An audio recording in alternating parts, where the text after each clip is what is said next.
Hello good morning नमस्कार जय मसिह आरामै हुनुहुन्छ होला म पनि आरामै छु र आज पनि फेरि आफ्टर लङ टाइम यसरी म यो अलिकति कोलाहालबाट भित्रपट्टि छु अलिकति भित्री रोड हो गाडीहरू चाहिँ हिँड्छ यो रोडमा मानिसहरूको आवाज जावत पनि हुन्छ घरहरू पनि छ तर मेन रोड भन्दा भित्री रोड नै हो यो अलिकति कम छ र पक्कै पनि हाम्रो मानवीय स्वभाव हैन जति धेरै सुविधाहरू जति धेरै हामीलाई फेसिलिटीहरू भनौँ न ती कुराहरूले हामीलाई भनौँ न सुविधा दिए पनि चाहिए पनि हामीले आवश्यकता महसुस गरे पनि कहीँ न कहीँ पुगे पछाडि हामीलाई फेरि अलिकति प्राकृतिक कुराहरूसँग नै सम्बन्धहरू अगाडि बढाउन नै मनपर्छ अथवा भनौँ त्यो सम्बन्धमा फेरि जान मन लाग्छ जहाँ कुनै समयमा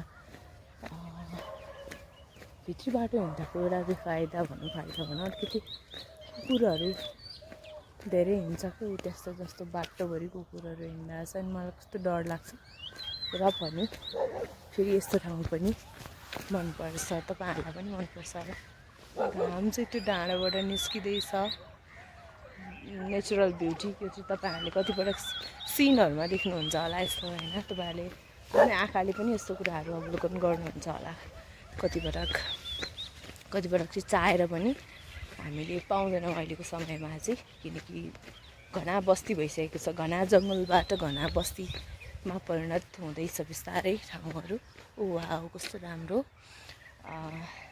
र पनि मैले आज तपाईँहरूसँग भन्न खोजेको कुरा चाहिँ प्रकृतिसँग मानिसको एकदमै डिपली गहिरो सम्बन्ध छ परमेश्वरले बनाउँदा नै हामीलाई परमेश्वरसँगको सम्बन्ध मानिससँगको सम्बन्ध र प्रकृतिसँगको सम्बन्ध सहित बनाउनु भएको छ अनि त्यो कारणले गर्दा मानिस आफैले पनि नेचरसँग चाहिँ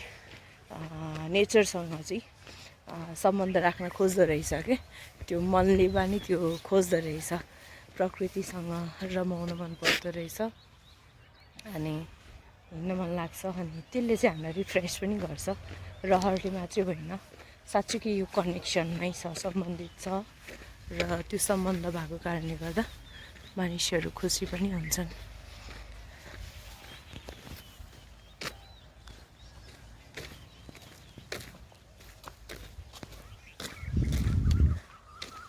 अहिलेको मौसम चाहिँ फेरि ठ्याक्क जाडो पनि छैन होइन त्यस्तो धेरै गर्मी पनि छैन आजको एकदम ब्युटी चाहिँ यही नै छ बिहान बिहानै एकदमै घाम झुल्किरहेको छ र घामले दिने आनन्द फरक छ पानीले दिने फरक छ अनि घाम भनेको घामै हो त्यो चराहरू उडिरहेको छ कस्तो ब्युटिफुल ठाउँ चाहिँ वाउ नेचुरल ब्युटी भन्छ नि अर्ग्यानिक के यहाँ कुनै कसैले पेन्टिङ गरेर अथवा कसैले कुनै सिन बनाएको मानिसले होइन यो गडले नै बनाउनु भएको कुरा हो नेचुरल ब्युटी हो यो सो एकदमै खुसी लाग्छ यस्तो ठाउँहरूमा आउन पाउँदा चाहिँ अनि बिहानीको सुरुवात यहाँबाट भयो भने अझै बेटर अझै गुड फिलिङ हामी मानिस हौँ कतिवटा कुराले स्ट्रेस पनि हुन्छ कतिवटा कुराले होइन हामीले चाहँदै पनि कतिवटा कुरा गर्दै पनि त्यो भएन भने चाहिँ हामीलाई फेरि कहिलेकाहीँ स्ट्रेस पनि हुन्छ स्ट्रेसलेस पनि गर्छ प्रकृतिले चाहिँ मलाई चाहिँ आफूलाई चाहिँ इन्डिभिजुअल रूपमा भन्नुपर्दा चाहिँ एकदम खुसी लाग्छ मलाई यस्तो नेचुरल कुराहरू हेर्न फेरि कसैलाई चाहिँ फेरि एकदम झिलिमिली एकदमै ठुलो बिल्डिङहरू अनि सहरहरू पनि मनपर्छ मलाई चाहिँ अलिकति कोलाहलभन्दा अलिकति भिडभन्दा मलाई चाहिँ यस्तो ठाउँ एकदमै मनपर्छ अनि फेरि त्यति धेरै ठाउँ पनि छैन यस्तो ठाउँ प्रायः मैले देखाउने ठाउँहरू यही ठाउँ हुन्छ तपाईँहरूलाई र सम्बन्ध छ भन्न खोजेको प्रकृतिसँग सम्बन्ध छ र त्यो सम्बन्धले हामीलाई न्यानोपना अथवा रिफ्रेस अथवा फेरि पनि एउटा रिकन्सिलेसन आफैसँग पनि होइन मेन्टल्ली फिजिकल्ली स्पिरिचुअल्ली पनि एउटा उत्साह ऊर्जा प्रकृतिले पनि दिन्छ है। कहिलेकाहीँ कतिवटा ठाउँमा हामी भौतारिरहेका हुन्छौँ, यहाँ छ कि उहाँ छ कि त्यहाँ छ कि भन्छौँ। परमेश्वरले हामीलाई यसरी बनाउनु भएको छ, तिमीहरूको सम्बन्ध परमेश्वरसँग पनि होस्, तिमीहरूको सम्बन्ध मानिससँग पनि होस्, तिमीहरूको सम्बन्ध प्रकृतिसँग पनि होस् भन्ने छ। त्यो कारणले गर्दा तपाईँहरू पनि यसरी फ्रेस हुन सक्नुहुन्छ। Okay, have a good day, by by. Hello, good morning. फेरि पनि तपाईँहरूलाई मैले कनेक्ट गराएँ नेचरसँगको कुरामा। चाहिँ हामी कहिलेकाहीँ विभिन्न किसिमका बोझले, विभिन्न किसिमका चिन्ता फिक्री होइन आलस्यताहरू जीवनमा कहिलेकाहीँ हुन्छ। अनि त्यो समयमा चाहिँ हामी यदि नेचरसँग पनि अलिकति नजिक हुन्छौँ भने चाहिँ त्यसले पनि हामीलाई एकदमै खुसी चाहिँ दिन्छ र आनन्द पनि दिन्छ। परमेश्वरको वचनमा परमेश्वरले भन्नुभएको छ, यो बोझले दबिएका मानिस हो, म कहाँ हो, म तिमीहरूलाई विश्राम दिनेछु। अनि परमेश्वर चाहिँ विभिन्न ठाउँमा होइन विभिन्न कुराहरूबाट चाहिँ म चाहिँ तिमीहरूको परमेश्वर हो भनेर चाहिँ देखिनुहुन्छ। जस्तो नेचरसँग कसरी देखिनुहुन्छ त भन्ने प्रश्न पनि आउन सक्छ। नेचर बनाउनु हुने त प्रकृति बनाउनु हुने पनि परमेश्वर नै हुनुहुन्छ। अनि उहाँको क्रिएसन हेरेर चाहिँ साँच्चीकै परमेश्वरले मानिसलाई त्यहाँ पनि शान्ति राख्नु भएको रहेछ भन्ने कुरा।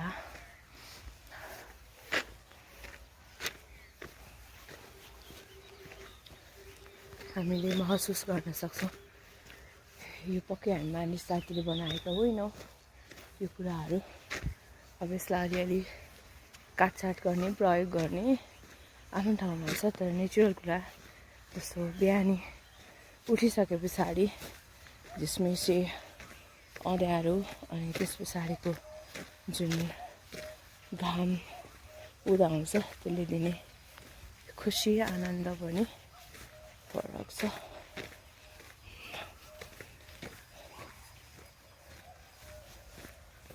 दुईवटा डग रहेछ, डग।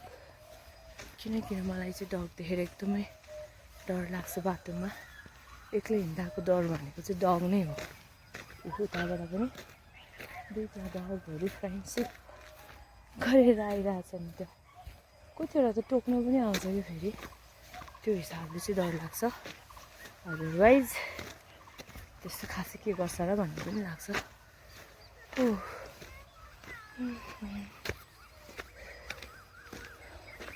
हरेक कुराको महत्त्व छ है परमेश्वरले बनाउनु भएको जमिनको त्यतिकै महत्त्व छ। त्यहाँ भएको हरियाली घाँसहरूको, रुखहरूको, फुलहरूको होइन, कोही फुल फुल्छ, कोही फुल फुल्दैन, कोही फल फल्छ। यो सबै कुरा कस्तो मजाले मिलाएर परमेश्वरले राख्नुभएको छ।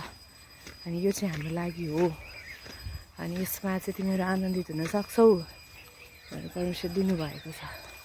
तिमीहरूको सम्बन्ध प्रकृतिसँग पनि छ है, जस्तो मानिससँग छ भनेर चाहिँ उत्पत्तिको पुस्तकमा नै स्पष्ट रूपमा लेखेको छ। अर्को डग हुनुहुन्छ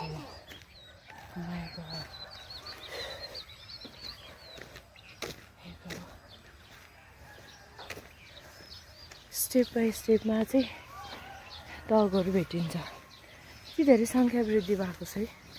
यो पनि परमेश्वरले अब सृष्टि गर्नु भएको कुराहरू अनि अत्याधिक हुँदा त कस्तो डर पो लाग्ने रहेछ है।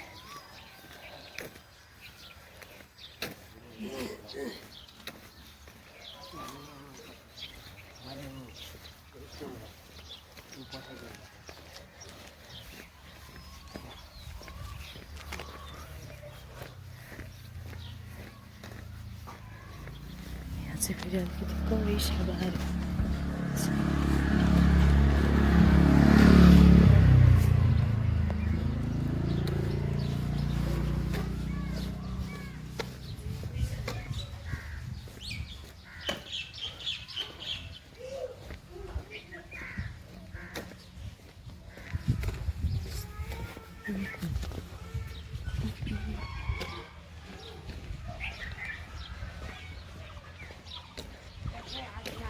आज एक्लै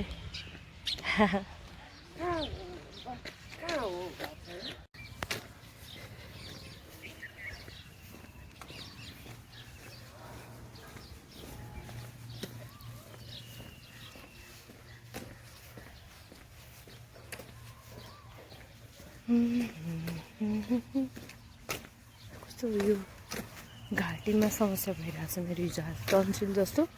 तर यहाँनिर अलि स्वर चाहिँ अलि आफ्नै स्वर पनि अलिक मोटो के अलिकति भद्दा भएको जस्तो फिल भइरहेछ। धेरै दिन भइसक्यो। फेरि बेलुका सुत्न लाग्यो ठिक भए जस्तो हुन्छ। बिहान उठ्दाखेरि ठ्याक्क फेरि घाँटी बसिरहेको हुन्छ। यस्तो भइरहेछ। हिजो आजको मौसम चेन्जले पनि होला। र अस्ति मैले फ्रिजको दही खाइदिएको थिएँ। त्यो टाइमदेखि घाँटीमा त्यो स्वरमा चाहिँ अलिकति फरक बनाएर मैले पाइरहेको छु। ओके, यहाँ चाहिँ अलि जमिन पनि खाली छ। यहाँ चाहिँ मानिसहरू खनी पनि रहनु भएको छ। काठमाडौँ भरिसक्यो भने पनि काहीँ न काहीँ फेरि ठाउँ पनि छ। त्यस्तो ठाउँ हो कि जति घर बनाए पनि सकिँदैन होइन।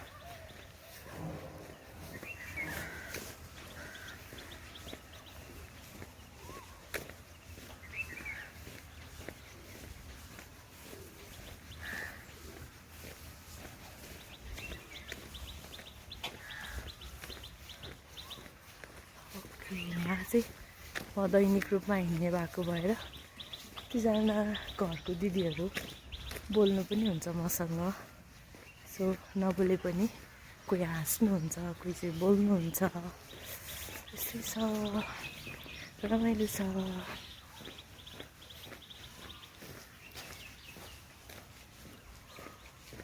यहाँ अलि सुनसान पनि छ। सुनसान भन्नाले शान्त के पिस टाइपको पनि छ यो एरिया अन्य एरिया भन्दा। सो धेरै अझै पनि गाडीहरू धेरै गुड्दैन। काठमाडौँको एकदमै नजिक हो, मेन रोडको नजिकै भए पनि थोरै भित्र छ। तर पनि यहाँनिर चाहिँ त्यस्तो धेरै अन्त जस्तो एकदमै धेरै गाडी गुडिसकेको छैन। तर केही वर्ष अगाडिभन्दा अहिले चाहिँ थुप्रो घरहरू चाहिँ यहाँ बनिसकेको छ। म हिँड्दा हिँड्दै पनि कतिवटा घरहरू चाहिँ यहाँनिर बनिसकेको छ क्या। एक्लो घरहरू, सिङ्गल घरहरूले साथीहरू पाइसक्नु भएको छ, छिमेकी पाइसक्नु भएको छ। केही समय चाहिँ उहाँहरू एक्लै भए पनि फेरि छिमेकीहरू एक्लो घर देख्दा चाहिँ मलाई कस्तो एक्लै होला है जस्तो फिल हुन्छ। फेरि उहाँहरूको छिमेकी घरहरू बन्नै रहेको छ। प्लटिङ हुने, घर बन्ने क्रम त एकदमै बढी नै छ। Okay, have a good day. सबैजनालाई प्रभु धेरै आशिष दिनुभएको होस्।